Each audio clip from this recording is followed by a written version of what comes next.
it took me 2 years to go from being really stressed around it, not writing, to actually now write every day. I spend a lot of time on thinking what makes me feel joy. And if I look at my career, I never went in for doing a PhD or becoming a researcher because I love to write. It's actually the opposite. Do you also dream of becoming a tenured professor? Most PhD students and researchers want it because tenure gives you stability. But tenure track positions are few and far between, and competition is fierce. So the common sense would be to work harder and longer to outpublish your competition and get tenure. But my today's guest, Lena Soros-Emilsson's story shows that trying to work harder and outpublish the competition isn't necessarily the best or the only path to get tenure. Her path to tenure was actually very different. She left the research lab that she ran and she went into the industry. And she didn't publish anything for 6 years, and she overcame a life-threatening illness. Lena's story is truly remarkable. She is remarkable. And in this episode, Lena will show you exactly how you can forge your own path to tenure while doing what you love, turning obstacles into opportunities. Before this episode starts, I wanted to ask you a little favor. Did you know that 83.7% of all of you who watch and listen to these episodes regularly do not subscribe? So if you've enjoyed one of these episodes, please do me a favor and subscribe. It actually helps much more than you might think. Because the bigger this channel gets, the bigger the guests that we invite will get, and the bigger and better the tips for publishing research papers will also get. So you will help yourself, everybody else listening, and this channel by hitting the subscribe button. So without further ado, my name is Marek Kiczkowiak. This is Published Researcher Podcast. Enjoy today's episode. So Lena, thanks a lot for being on the Published Researcher Podcast. And the first question that I like to ask all my guests, since it's a Published Researcher Podcast and you've published papers, what does it take to become a published researcher? What does it take to publish papers regularly, especially if you think about, the good journals, those Scopus-Indexed journals that everybody wants to publish in? What does it take to be a published researcher? First thing that comes to my mind is discipline. What will come? You have to be disciplined and do the work. And it's so much more than just the writing part. But to just get the writing done, that takes, planning, setting you up to be able to do it, then doing it, and then continue doing it. For me, it's actually it's a constant daily decision and prioritizing to write a minimum of 1 hour. And it's not easy. But I'm on my 4th month of stretch now doing it. And it took me 2 years to get there. Because you have to design your life to be able to do it. I guess that sort of preempts another question that I wanted to ask you, because I know you posted in the Published Researcher community that, you were basically writing every single day for an hour. And, you're a tenured professor, you have a family. I imagine you have so much to do work-wise, but also family-wise, life. How on earth do you manage to write every single day? Because, I talk to a lot of researchers, PhD students, and they sometimes don't write for weeks and weeks, nothing, not a single word. So how on earth does a tenured professor with so much to do manage to write every day? First of all, I understand everybody who can't make it, because for me it was really hard. And the hardest part was the fact that I had so much pressure on stuff I needed to do around it. And 2 years ago, I decided I am gonna, continuously get to the point where I'm writing, and I'm not there. I haven't reached my goal yet, which is actually publishing 3 papers a year. I'm not there yet, but I'm on a good way right now. And it took me 2 years to go from being really stressed around it, not writing, to actually now write every day. And it has taken, I had prioritized it. I had made it into a priority. And you and I have talked a lot about, having the fun, finding the fun in it. For me, that is important. Find the enjoyment in it. So it's not just a stress factor, because that blocks me. And it has taken quite a bit of time to find the tools to reach there. And one of the things that really has made a difference for me is morning journaling. Writing my, every day I start with, first of all, every Sunday I plan my week. And I plan it very, I look into every day, what meetings do I have, what things do I have that I need to deliver on. And writing is put as one of those.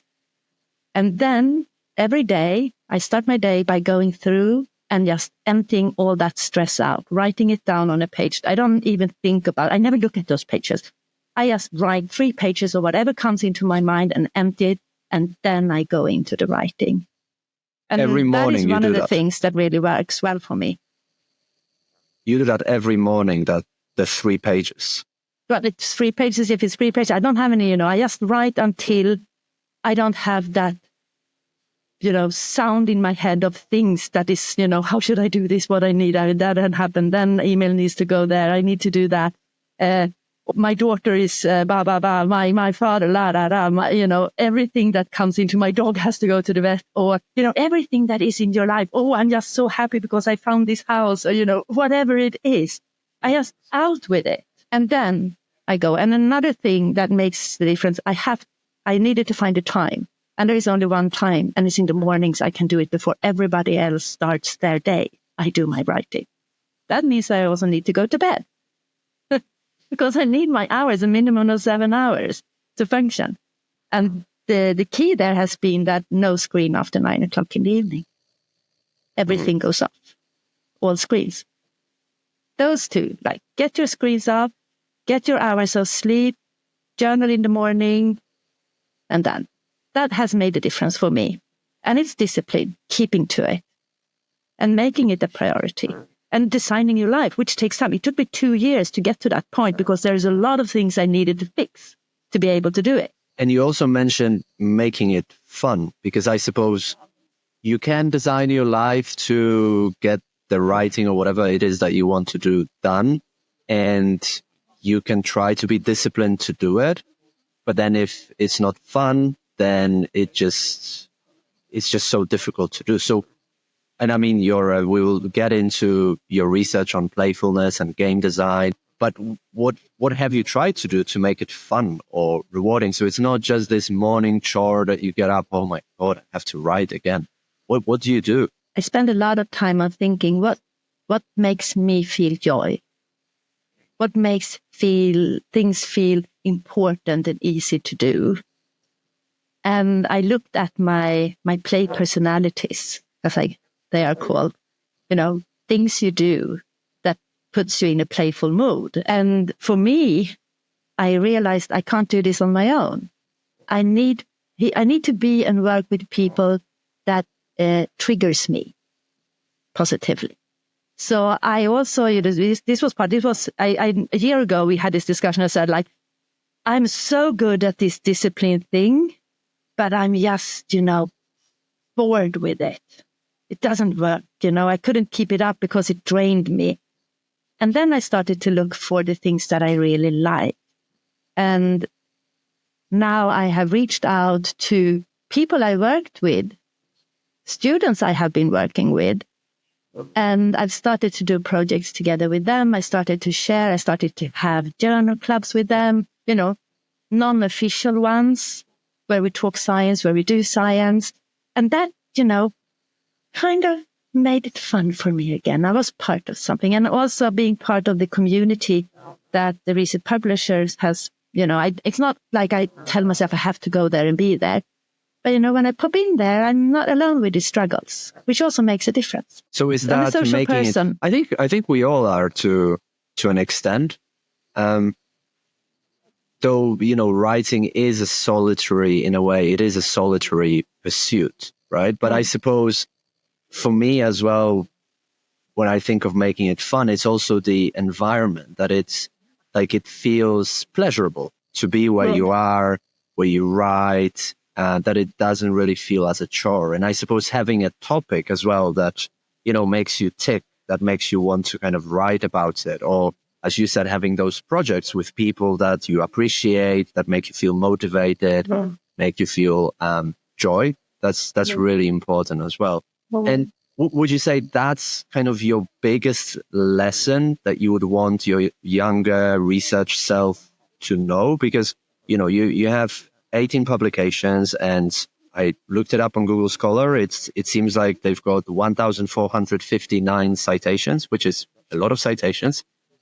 So what is the big lesson? Is that the discipline? Is that the feeling of fun, joy? What, if you could talk to your younger self that maybe was starting the PhD, what would you have told Lena then about publishing research papers? I think that I was reflecting on this as you reached out to me for this pod.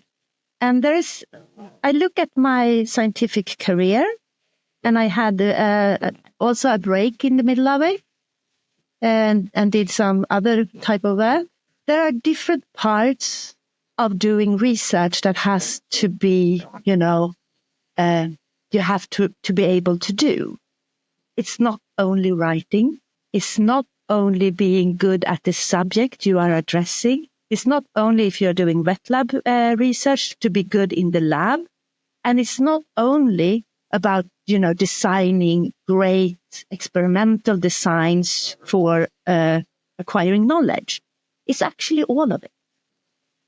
So it is a journey. You have to, do the different steps. And the challenge in this is if you're going for a PhD, you have 4 years. And there is no way I could have mastered all of this in 4 years. And if I look at my career, I never went in for doing a PhD or becoming a researcher because I love to write. It's actually the opposite. I'm a dyslexic. I'm always been super stressed about the writing factor, but I love research. And I loved doing lab work, setting up an experiment, doing the experiment. My whole PhD was this journey together. And I was in biology, I was in genetics, and we were doing all the things together. I was, part of this group of researchers who had different expertises. We had one of my co-supervisor, he was fantastic with data. Producing the lab that I was really good at, and him, crunching the data. We had big data sets. And then discussing the research with the professor and, what it means and how it was. And then getting into the writing. The writing part was nothing I managed to be really good at during my PhD. So I moved out of my PhD with not the knowledge I required. And I did, a PI. I had my own group, and I was still not super good at it, still not confident in it, still not enjoying it at all, until I decided after, I think it was 2016, I left academia and the field of neurobiology. And I was back in 2022, I think. Yes, full-time from 2023 as a professor, an associate professor in game design. And when I came back, I decided, okay, now is the time for me to really master the writing. And that's when I started to search for ways, tools to, for me, it's about breaking a code. And that's when I came into the published researcher community. And I also went into a completely new field, which also made it interesting because I didn't even understand what people were talking about. And then I started to, look at science from this other perspective, and it just made it so much more valuable. And yeah, so you have to come in with a question because I think I'm talking much. No. I think what you're saying is very interesting. And I was thinking that, a lot of a lot of PhD students or researchers that I talk to, they're excellent at doing research, with what you said. And kind of writing takes this back seat. It's something that's done maybe later, almost sometimes at the very last moment, to get the paper out and publish it. But there is a little sort of appreciation or little time spent on actually becoming a good writer and having that routine that you described. Do you think that that's something that hurts your research career or output in the long run, kind of always putting writing at the back seat, something that will sort itself out later when we need to publish? I think that a lot of supervisors don't have the skills of doing the training of their PhDs into good writers. That I think I see it a lot around. Some are lucky to get supervisors who can do it, but I think the majority are not. And I think it hurts the possibility for a career as the academia looks right now. What you have to do, you have to publish to get the position. I don't know what will happen with this. We will see with generative AI coming in, if it challenge it or not challenge it, we will see what comes. But I definitely think that there is a need for both how we do the experimental designs in science and how we communicate science academically and from a popular scientific point of view. I think we should really look that over and also look over the key point index, the KPIs for science. Because science has become about publishing. That means that the more papers that comes out, the better it is. It doesn't say so much about the qualities around it and the reproducibility of the science we do. If you reproduce somebody else's work, it doesn't give you the creds you need for a career. However, we need to do this if we want to have valuable science. So yes, to answer your question, yes, I think writing is a key skill, and I also think it helps form our logical thinking and most of all our ability to communicate what we do. But there are probably other ways of doing it. I mean, video recordings are coming in, podcasts are coming in. Game design, we are most of the time doing our research through game environments and experiences. So yes, there are differences coming in, and it's interesting to see how it will develop. Yeah, and you touched on a very important point that I wanted to discuss a little bit further, which is this rat race of publish or perish, and that you always need to publish novel studies because good journals, they only want novelty. They don't really care so much about reproducing somebody else's results. How do you feel about this whole kind of publish and perish rat race? Pointless. I don't want to be part of it because today I'm driven by curiosity, but I'm also driven by a mission. I have a reason for doing this, and that is not to publish as many papers as possible. That is to produce something that can be used by others. Other people can do more research around it, get another understanding around it, and even implement it into their activities as project management leaders, physicians, or teachers. When it comes to the design of playfulness that I'm looking into. So I have a reason for doing it, and publishing is not the most important thing. Publishing is a way of communicating for me. And I think that has also been one of the things that has been, blocking me from writing. Because it's not important to be part of that for me. That's not why I want to do it. And it gets into you like really, in game design, we talk about blacking design, these things that goes into your destructive behaviors for you. And I think that is exactly the way we have set up science in one way. It becomes destructive for you. It becomes, you start doing things. One of my postdocs was in a lab that was super destructive, when people Even could go into the lab, take your data, make some graphs, show it and get the creds for it. Or, if you did something is not necessarily shared the creds are not necessarily shared in a way that are beneficial for the persons who have done it. So there are these super destructive and super competitive factors in science. And the hard thing is to, find the balance. If you love science, how do I do science without coming in to being part of that? And it's possible, but you have really start to make decisions. And then it comes down to know what to say no, to be able to say yes, and to avoid working with certain people, to be able to have a good environment. And when you are saying no to people that you find have destructive patterns, you will attract the people that don't have the same patterns, which means by the more people you say no to, the more people you like to say yes will come to you, which is an interesting factor. But sometimes it's really hard to say no to that because that person on that paper will make it published in that journal, and that journal will actually make it far more easier for you to get that position. And yes, you will probably have easier to get that position if you have that published paper in journal.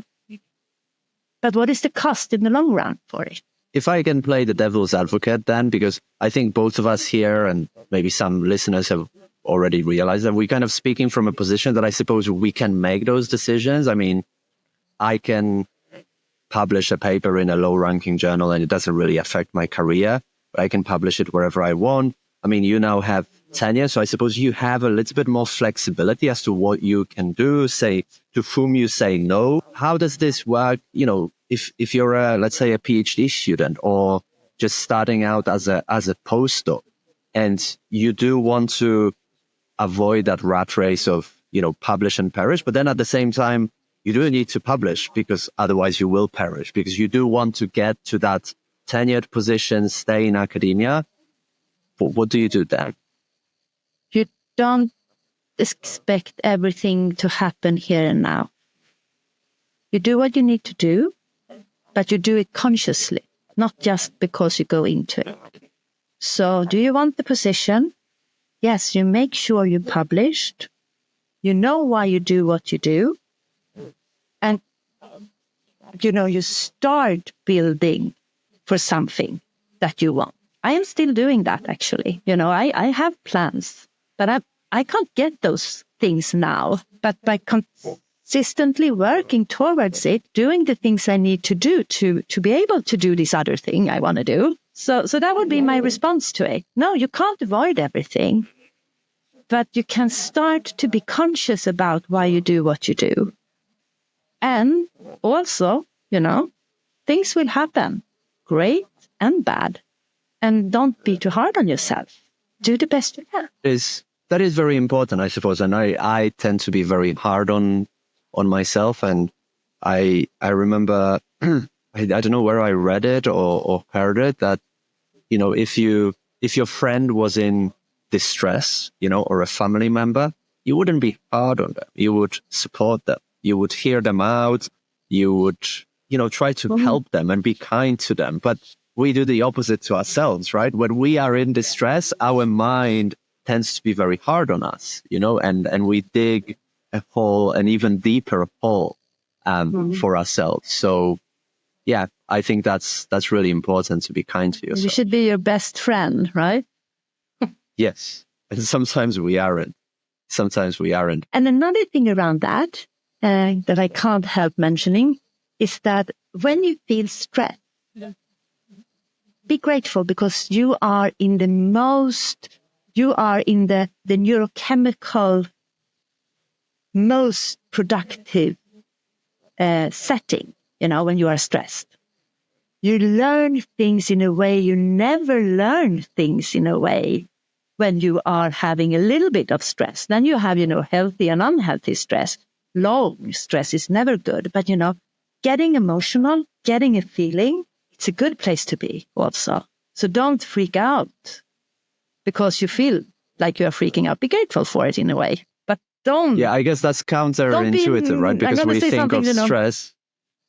Yeah, because we think of stress as, something that hurts us. But can you maybe briefly explain how that works in the brain? How come short-term stress is actually maybe in a way good for you?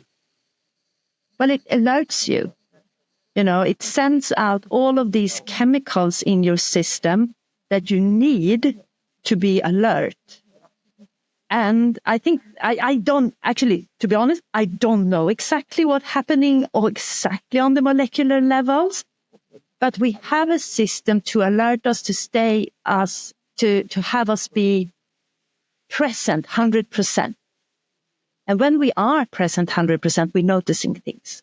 We have this something called that reticular active system, reticular activating system, it's called. And the whole point of that system is to activate circuitries in the brain to identify things that are absolutely crucial for it. And it's always going there. And as soon as they come, we notice them. And so having a goal for where we're going is good. And then bringing this back now to stress, it's a survival mode. And being on a survival mode is like burning all your own petrol for going in one way. I was in 2011, I got some tumors in my parathyroid glands, which are regulating the calcium. And that was so fascinating because calcium is needed for all our neurological activities. It's also needed for all our muscle activities. And when I got emotional, which I do a lot, I get, engaged and I get happy, sad, I'm an intense personality. And when I did that, when that happened to me, no matter if I was angry or happy, all my calcium burned out because I didn't have enough of it. And then, I couldn't walk because my muscles didn't want to move. So I was like paralyzed until I had built up again enough of calcium in my body. So I was like stranded on airports, in bus, trains, all over the place. And I also got anxiety attacks, horrible anxiety attacks, because I couldn't handle it. I knew it wasn't, an illogical reason for it.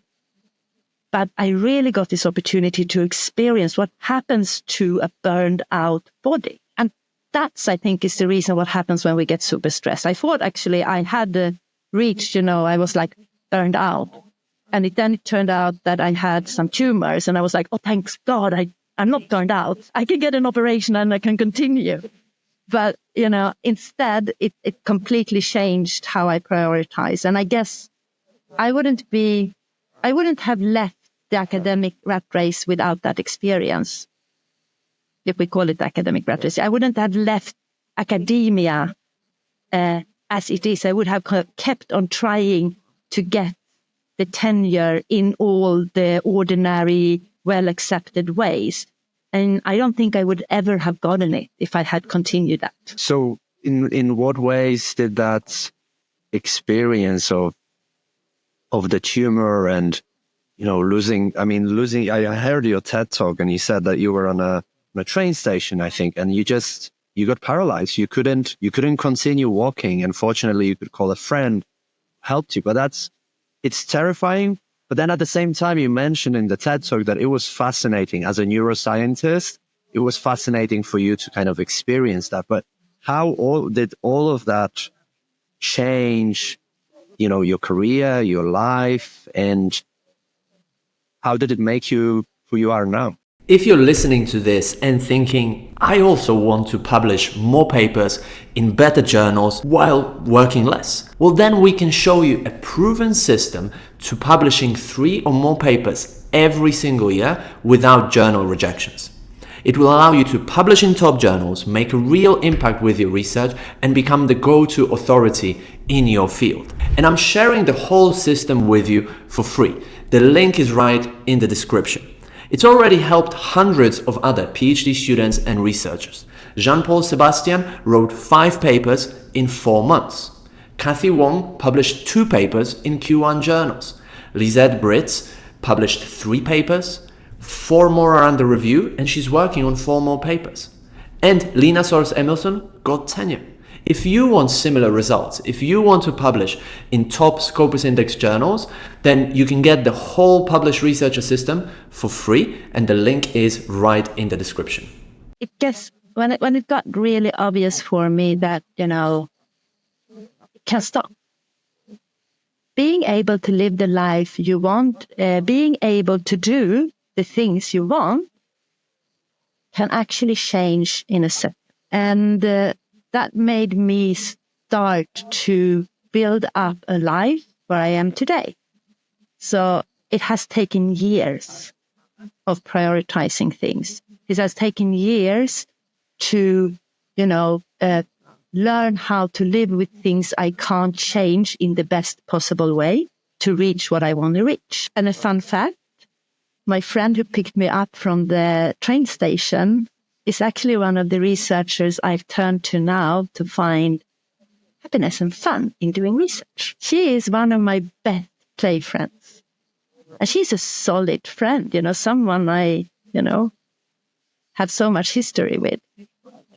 So bringing these fantastic people into your life is something I've decided I want to do. Then, you decided to leave academia, and from as an outsider, it is a brave decision as well, because of course now you came back and you got a professorship, but is it a sort of point that you might leave the academia and that's the end of your academic career? But yet you did that. So can you walk us through what was the decision process? Why do you leave a successful career where you had published a lot of papers, you were a PI, a principal investigator, you had students under you, and then you leave the academia to go to a private company, potentially, maybe at that time, I don't know what was going through your head, but, looking at it now, maybe never to come back.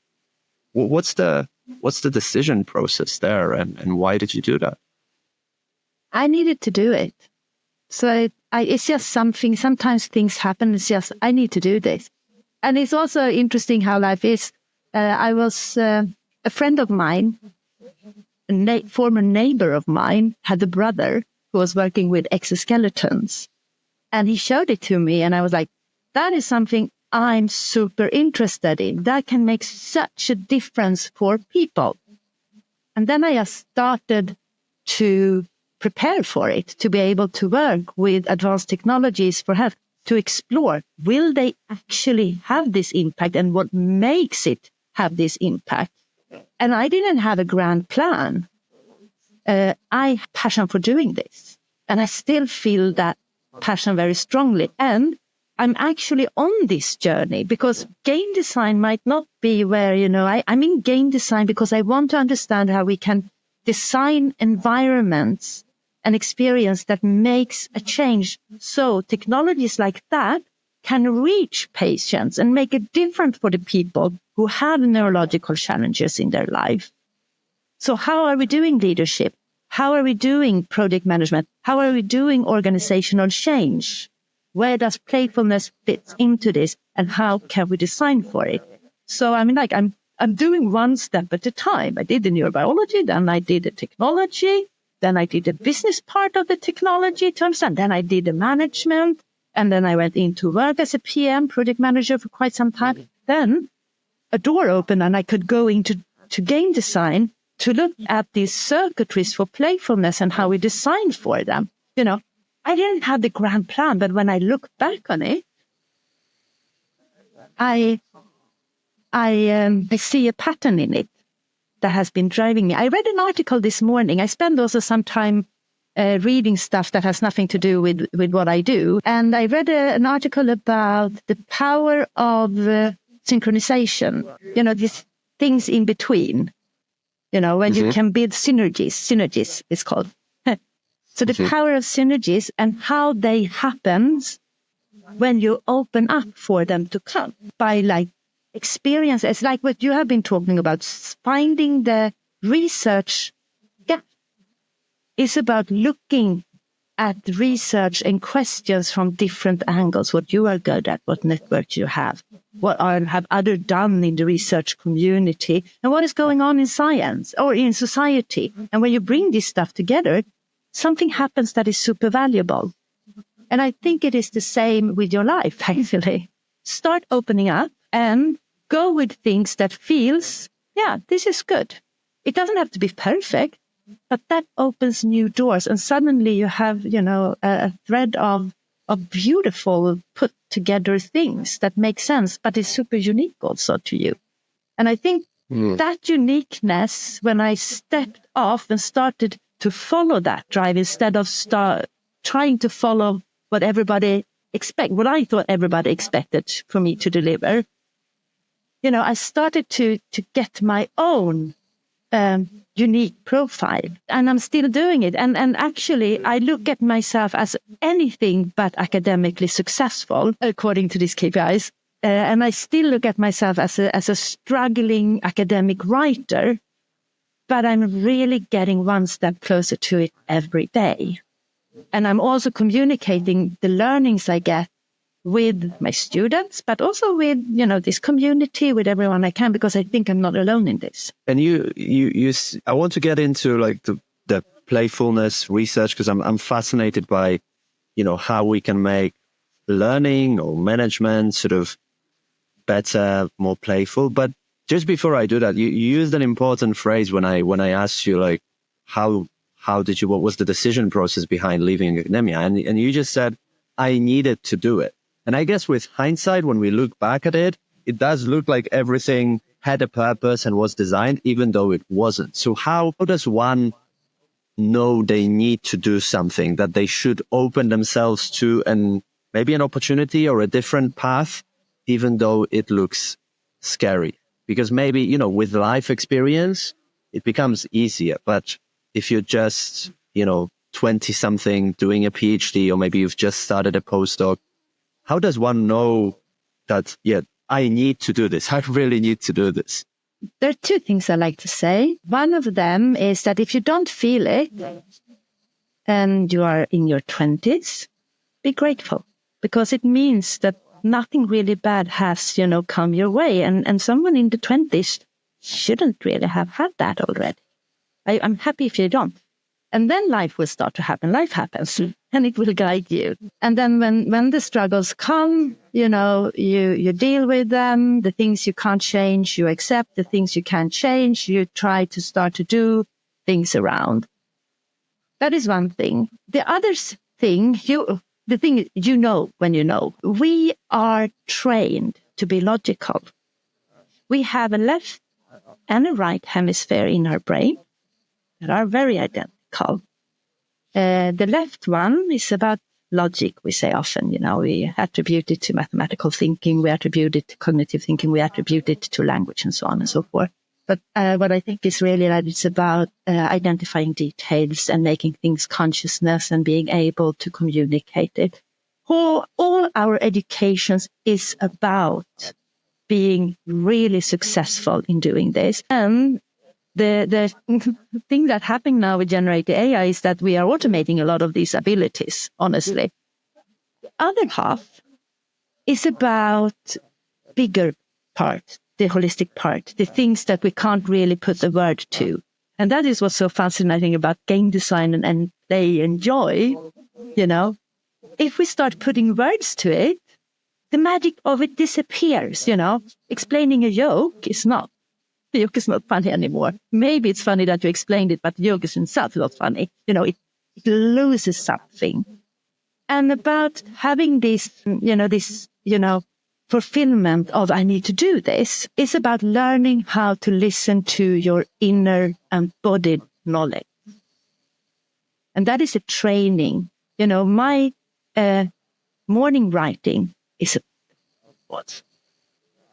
cleaning my mind from all of this stuff that is going there consciously to open up for this unconscious, super logical and also very true part. The right hemisphere is the first one to start to be developed because it's super important for our survival. And then We go into school, we go into, and every credits we get is for the other abilities. And we lose these abilities of this inner compass. So train that one. Then you know. And then when you know, you trust it. Learn to trust your inner compass. It was a long answer. But it's a very true answer. And I think for me as well, personally, you know, some of the best decisions I've made in my career, in my life, many of them have been through, you know, this gut feeling. You know when you know, and you know when something is right. And this doesn't necessarily mean that it's a spur of the moment decision, that something pops in my brain today, and then I just make a big life decision.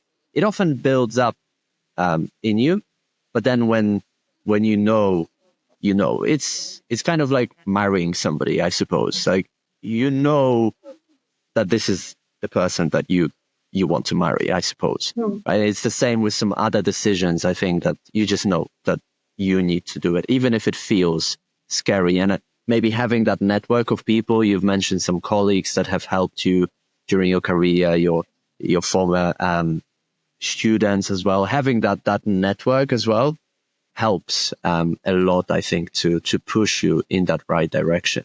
But I want to talk about, you know, game design and playfulness that you've mentioned so far. And you've touched upon, you know, maybe education in a way. I don't know if it's the right word to use. Killing playfulness, killing that creativity. You know, now you are in the field of game design. You focus on neurobiological design for playfulness. So what are some of the important findings from that research that you think maybe, I suppose, we're missing out in education? I think one of the most important things about playfulness is understanding how vital it is for our survival. It is a core emotion we have, together with, you know, sadness, angry, happiness, and others. Emotions we have evolved for survival, for the stress and for the non-stress situation. And playfulness is such a core emotion, which I don't think we think of it. We think about, like, often playfulness comes in as something children do and something you shouldn't do because it's just, you know, not for grown-up, successful, serious people. And we know that people who do not play get depressed, and we do have a fair amount of increased depressions going on in the society, I think. Or at least we are knowing more about having people who are depressed around us. And what is playfulness? It is a core biological thing, has evolved. And I think it's also important to define what I am talking about. So I'm talking about, you know, a state of mind, not a verb. It's not a game.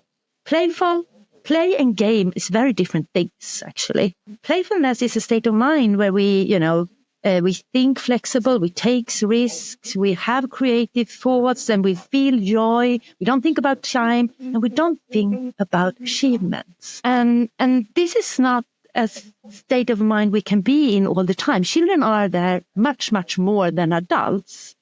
And that also tells us the importance of it. You know, it's a high evolutionary cost, which basically means that if you were playful too much, you wouldn't survive. You know, your kid wouldn't get fed. Your apartment, your bills wouldn't get paid, and so on and so forth. Your paper wouldn't get published. So there is a place for it, and we need it. And we also get play deprived. It's another thing, you know, I'm just keeping on to the biology of it. If we don't play, we need to play till we reach an equilibrium. Like if we don't sleep, we need to sleep until we reach an equilibrium, which also tells us that this is a fundamental biological function we have. And I don't think we think about playfulness as that.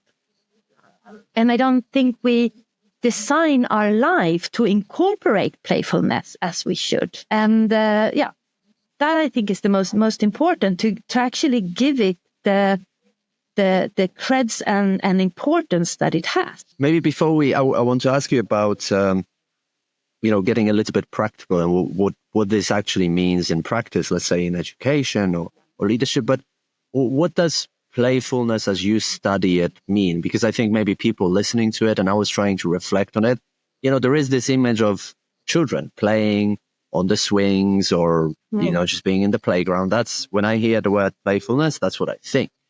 But what is a working definition of playfulness that you study? Yeah, so the criteria for a playful mind is that you're doing something that has no aim or no purpose. You do it because you want to. It is attractive to you just by being attractive for no special reason. You don't have any time pressure when you're doing it. You don't think about time doing it. And it's not about you. It doesn't have a self-centeredness to it. And it's improvisational. You go along with it.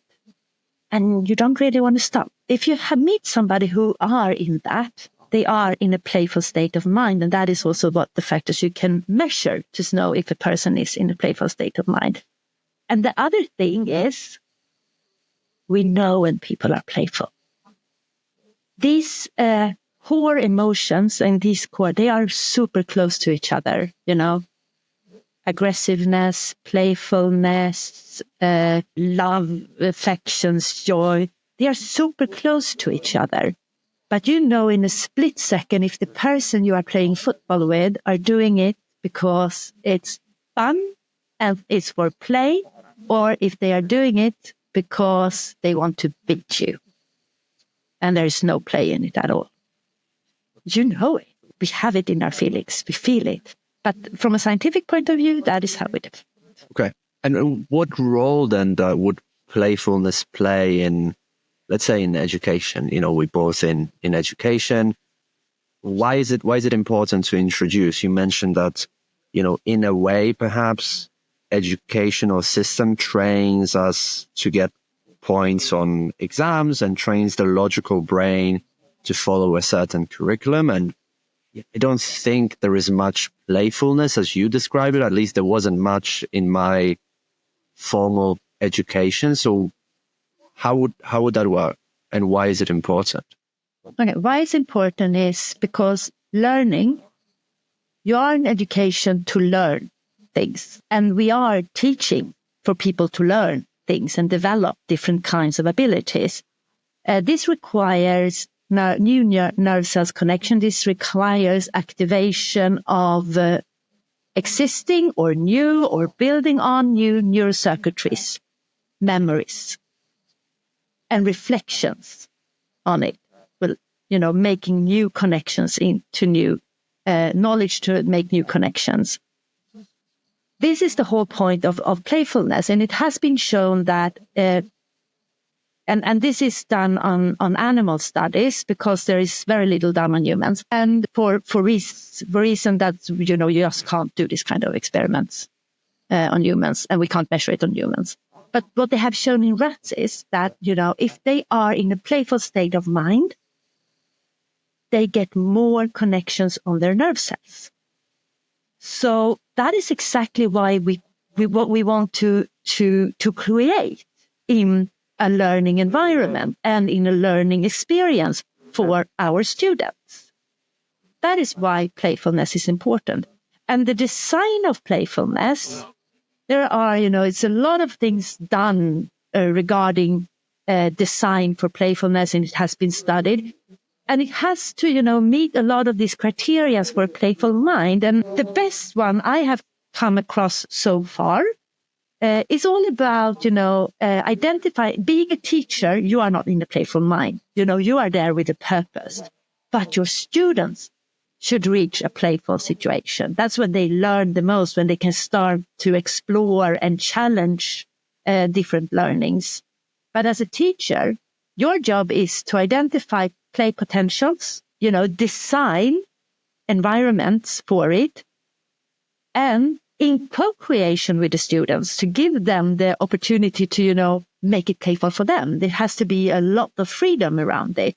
They go in and co-create this environment for you and then, evaluate it and reflect upon it afterwards. So I think if I can jump in here, and how does practically speaking, if you can give us an example of designing a playful environment in a learning situation, so that it's more tangible, I suppose, both for me and for people listening there. Yeah. Let's workshops, for example. They are very actionable. So for example, I want students to learn about conflict resolution, how to work with conflicts. And then I ask them to read something. And then they come into the classroom. I have prepared a role play situation, cases for them. And depending on the students I have in front of me, I give this environment where I have designed up and use game design techniques quite often, where, for example, I give them this case and then I give them cards they can take to get different roles, different emotion, and then they have to play out again. What I never do is I never go in and tell the students, you can't do it that way. You have to do it this way. Sometimes, I encourage them to take this in and, change it so it becomes fun for them. If it's not fun to do it this way, they do it another way that becomes fun for them. And then having some sort of a show and tell so they can get reflection on what they have been doing and do a retrospective around it. Creating playful environments for a group is super challenging because you have different play personalities. And opening up an environment where they can be part of co-creating the fun of it is essential in this. So you can design things, but then you can't be too rigid around it. And it's easier right, if because you know said the that persons one of the principles of playful mindset is that you're not working towards a specific goal, if I remember you correctly. It's not like a game that there is a goal. I need to score 2 goals to win this game. There's no specific achievement or direction. Is that right? But I, as a teacher, have it, but the students don't. So it's my job to be, facilitating this. And then when we have, been in that playful state of mind, we go into a more analytical, playful mind around it. So it has to be combined with that. And then we have to bring it in. Okay, so what does this actually mean? And most of the time, that learning is like, you are play testing the situation. And that gives an embodied learning to the situation that you can't get if you only have cognitive learning into it. And that where I think is the beauty about the playful approach. So how can educators, teachers, but students as well, how can they learn more about playfulness and incorporating that into the learning environment? They can read my papers that is coming out. My next paper I'm writing on is exactly about this. So what I'm doing now, the first year since I decided to come back to academia is about exploring really what is playfulness from a biological point of view. This year I have really been, digging into game design and play design. What is it? How are people doing it? How are they evaluating it? And now I'm bringing it together. And I hope to, to get some sort of a dynamic framework out, conceptual framework somehow that people can go to and take learnings from. But the thing about it is, it's not going to be, you do that and you do that and you do that because it's context dependent. So what you really have to learn is to become playful mindset and facilitator yourself. So first of all, I think that if you want to work with playfulness, learn to find your own playfulness. Be analytical about it, try it out, play test it, start to identify. It's the same about it requires experience, it requires reflection, it requires simulations, testing. So I think learning about it is definitely step one. And I'm this autumn, I'm starting a new course at our university that is all about teaching the teachers to become playful project managers, project managers that can have the knowledge around crafting playful environments for successful outcomes. So that is fascinating. I might sign up on that course, and I'm not Yes, saying that as a joke, but I think I'm having a next step doing it digitally. Now I'm doing it very in class. But my next step for like 2 years when I have been doing it together with the students in the room, I hope to be able to provide it for digital learners also, so we can reach beyond my eye. Please let me know. I would love to take part. And you mentioned the word mission before when we were talking about publishing papers, maybe leaving academia as well.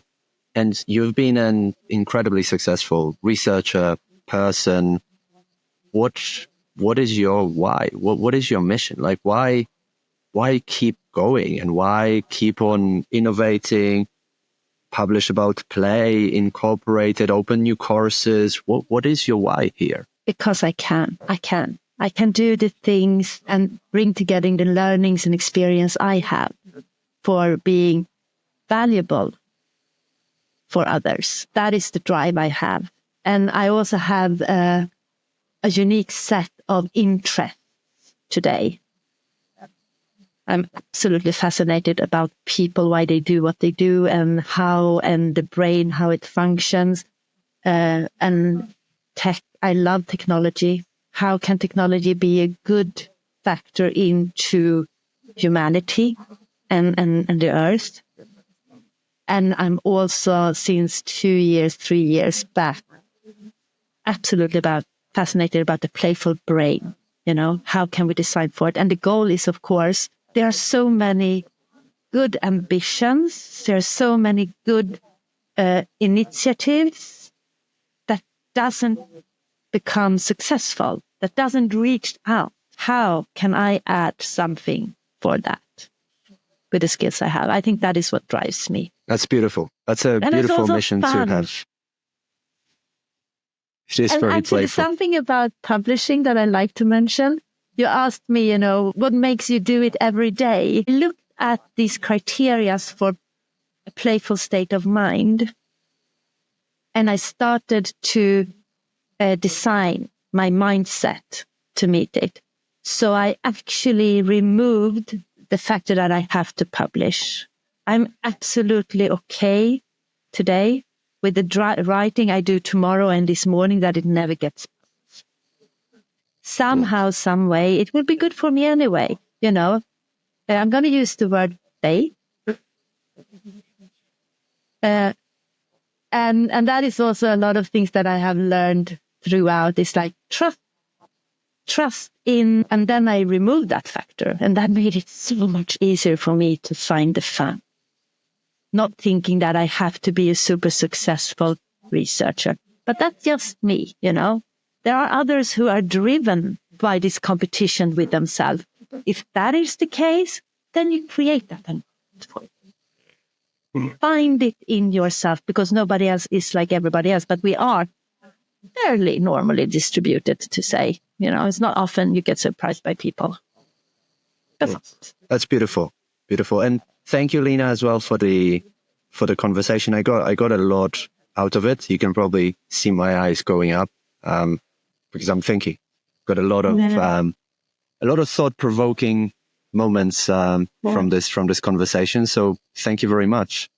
Thank you, and I'm looking forward to come back and give you okay, Marek, this is how we should do published research to reach out the playfulness and get it more even powerful. That would be so much fun. Yes, maybe you can be one of my The next episodes, when you come back, Lena, will be called the Playful Researcher. The Playful Published Researcher, we will call Playful PPR. Published Researcher. Sounds fantastic. Looking forward. If you're listening to this and thinking, I also want to publish more papers in better journals while working less, well, then we can show you a proven system to publishing 3 or more papers every single year without journal rejections. It will allow you to publish in top journals, make a real impact with your research, and become the go-to authority in your field. And I'm sharing the whole system with you for free. The link is right in the description. It's already helped hundreds of other PhD students and researchers. Jean-Paul Sebastian wrote 5 papers in 4 months. Cathy Wong published 2 papers in Q1 journals. Lisette Britz published 3 papers, 4 more are under review, and she's working on 4 more papers. And Lina Soros-Emilsson got tenure. If you want similar results, if you want to publish in top Scopus-Indexed journals, then you can get the whole Publish Researcher system for free, and the link is right in the description.